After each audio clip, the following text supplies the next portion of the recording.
Alicia was that perfect daughter, the one who always came out unscathed, until she decided to ruin my life for fun. She thought it would be yet another game, with herself as the center of attention and me as the loser. But when her skeleton started tumbling out of the closet, our house turned into a battlefield where there would be no mercy, and I left her with no way out. Let me tell you how I finished this story. My name is Ryan, and I'm 25 years old. Let me clarify right away. I never thought my own sister, Alicia, would one day surprise me like this. Honestly, Golden Girl is an understatement. She was the best at every school, adored by everyone, always shining like the sun. The secret was simple. Everyone knew her good side, and no one guessed that behind that angelic look hid a shark in a fancy dress. Alicia is a master of destruction. If someone drew more attention than she did, trouble was on the way. So, who do you think became her next target? That's right, me. No matter how much I tried to live my own life, Alicia always seemed to have this painful envy. At first it was small things, but everything changed when she somehow found out that I was planning to propose to my girlfriend, Sarah. That's when I realized more problems were coming. Alicia got to work, and her plan was pure vicious genius. Before I knew what was happening, she pulled off a few tricks and created an entire illusion that made me look like a disgusting cheater. She left lipstick on a glass, scattered light-colored hairs on the couch, and they were obviously not Sarah's, since she's a brunette, and even produced a fake hotel receipt. Imagine that, a receipt. A true setup artist. Alicia didn't just want to shake up my relationship. She wanted to utterly destroy me. Sarah, red-eyed from crying and seething, showed up at my place and calmly laid out all the evidence. She pointed out the lipstick, the hairs, the receipt, and from the moment she started talking, it was clear I was in deep trouble. When I tried to explain, she didn't want to listen.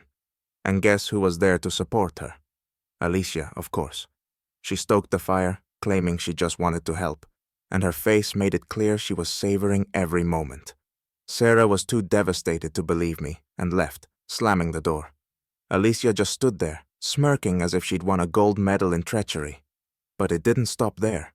Oh no, Alicia had no intention of stopping. Over the next few days, she spread news of my misdeeds everywhere. Friends, family, even colleagues, all of them heard, and everyone who looked at me saw not the person they knew, but, in their eyes, the worst kind of scoundrel. Even my boss, when he saw me at work, looked at me like he was on the verge of suggesting a self-help seminar. "How are things going?" he asked with a crooked smile, pretending to be genuinely concerned. That's when it became clear. Alicia wanted to destroy me completely, and she was damn good at it. She'd thought through every detail, making everyone believe her version. But the most painful part was my parents. As always, they took her word without question and didn't even try to dig deeper. When they sat me down to talk, it felt like a courtroom. They lectured me on morals, loyalty, and trust. And I sat there, unable to believe this was really happening. Alicia stood aside with a satisfied smile, as if she had just handed me a life sentence. At that moment, something inside me snapped. If she thought she could destroy my life and get away with it, she was gravely mistaken. Sarah left me, and my reputation was completely destroyed.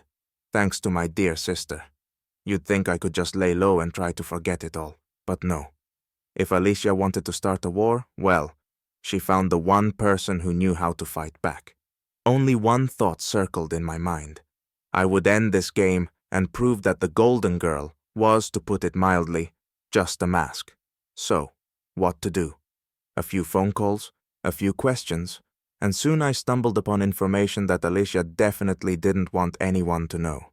Turns out, while she was busy wrecking my life, her own was far from a paradise. Who would have thought that our perfect Miss Alicia had thousands in credit card debt? She'd been hiding it from our parents, of course. But the most interesting part? Her mysterious trips. Oh, she loved telling everyone these were important business trips. But the truth was much more intriguing. It turned out that none of these trips were work-related, and during them, she'd been meeting up with someone named Henry. And here's a spoiler. Henry was no colleague. Looks like our little angel wasn't so angelic after all. With this knowledge, I realized I had a trump card. She definitely didn't expect her dirty secrets to surface. Decision made, I would strike where it would hurt her the most. First, I orchestrated a little information leak, making it look like I just happened to come across her bills. You know, like in the movies, when the hero stumbles upon something by chance with a look as innocent as a child's. So, with the purest look on my face, I showed our parents her credit card statements. They weren't ready for that show. My mom's lip quivered, and my dad looked like he was ready to strangle someone. They'd just realized that their little angel wasn't quite so angelic. But I didn't stop there. I needed to win back Sarah's trust. I knew that if I could show her how everything had been set up, she'd finally understand who the real villain was. I presented her with the evidence Alicia had planted, the fake clues, so laughably obvious. Sarah sat in silence for a long time, processing it all, and then she started to cry. I knew she'd finally seen Alicia's true colors, and to be honest, it felt good. Alicia realized I wasn't going to stay silent. She clearly sensed that control over the situation was slipping from her grasp, so she went all in. She began spreading rumors that I was jealous of her success, unable to handle how perfect she was. Honestly, I almost laughed when I heard it. Jealous of her? Okay, let's see who's really envious of whom. Then, one evening, she put on a full performance for our parents. Tears, dramatic speeches, deep sighs. She unleashed her whole repertoire, shouting about how I was supposedly trying to ruin her life and tarnish her reputation. The theatrics of the scene were Oscar-worthy. Her words flew at me like darts, and I just watched her with a faint smile. The game was still on, and when her fury had reached its peak, I pulled out my trump card. A printout of her messages with that very same Henry. Look, this isn't something I'm proud of, but if Alicia had decided to smear me with such filth, I wasn't about to stay noble. Holding the printout calmly in front of me, I said, "Well, if we're playing honestly, let's lay it all out on the table." My parents froze. Alicia's face turned pale, but she kept up her innocent act until I laid out her dirty little secret. Turns out her dear Henry was a married man, and Alicia wasn't just seeing him, she was blackmailing him. She threatened to tell his wife about their relationship if he didn't, let's say, support her financially. And this was the story behind her business trips and her so-called success. Angel, you say? No, more like a fallen angel with black wings. My parents were in shock. Their perfect daughter was nothing like they thought. Alicia tried to wriggle out of it, but each excuse sounded more pathetic than the last. I stood there, watching her lose their support, finally feeling like justice had been served. For the first time, I felt my parents looking at me with respect.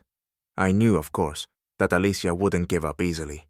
She's not the type to back down, but this time I was in control. I wasn't her pawn anymore.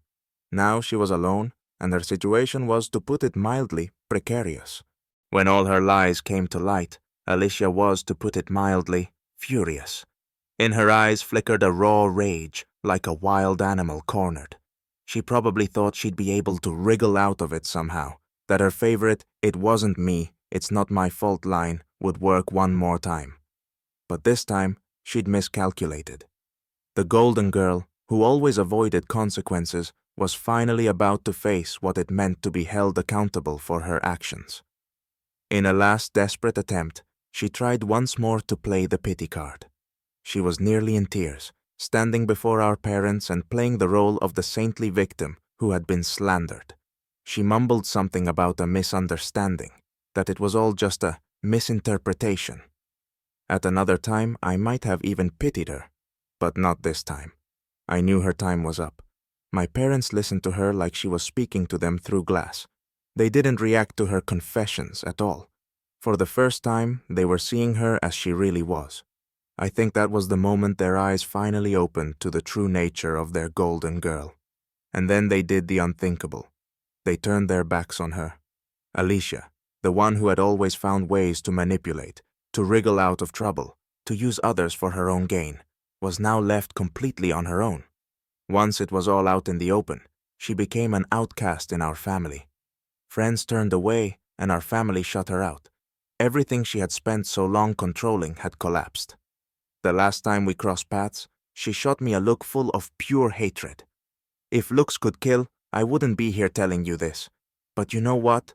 She lost. Her schemes, her manipulations, they'd all turned against her. And at last, I felt like the victor. It's funny, but the truth she had tried so hard to bury was ultimately stronger than all her lies. My parents came to see me differently, as if they were finally seeing the person I had always been, but they had never believed in. As for Sarah, we started over. I knew she now saw everything clearly. Alicia could no longer meddle in our lives. She was gone, leaving behind only the shadow of her former glory. And I remained, stronger than ever, and with a calm sense of satisfaction, knowing that justice, however delayed, had finally prevailed.